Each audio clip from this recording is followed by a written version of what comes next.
தமிழ்நாட்டில் நிரந்தர அரசு வேலை வாய்ப்புகள் குறைந்துவிட்டதாகவும் காலி பணியிடங்கள் குறைந்த ஊதியத்தில் நிரப்பப்படுவதாகவும் மார்க்சிஸ்ட் கம்யூனிஸ்ட் கட்சியின் மாநில செயலாளர் பி சண்முகம் குற்றஞ்சாட்டியுள்ளார்.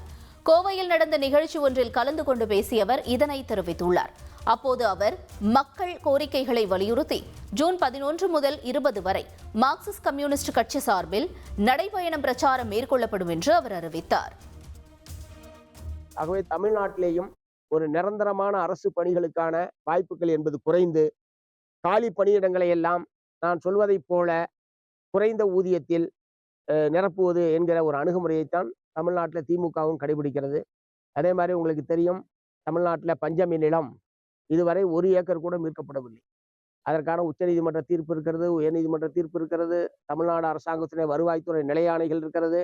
எல்லாம் சட்டப்படி எந்த சிக்கலும் இல்லாத ஒரு நிலப்பிரச்சனை என்றால் அது பஞ்சமி நிலம். ஆனால் என்னோட பிசினஸுக்கு ஜிஎஸ்டி நோட்டீஸ் வந்திருக்கு பாரு. உடனே ஜிஎஸ்டி எக்ஸ்பர்ட் பேசு. உடனே எப்படி கிடைக்கும்? பாஸ் வாலா பி தி பாஸ் கூட இதுவரைக்கும் தமிழ்நாட்டில் மீட்கப்படவில்லை. மாநிலம் முழுவதும் நடைபயணமாக சென்று மக்கள் மத்தியிலே பிரச்சாரம் செய்வது என்கிற முடிவை என்னுடைய மாநில குழு எடுத்திருக்கிறது.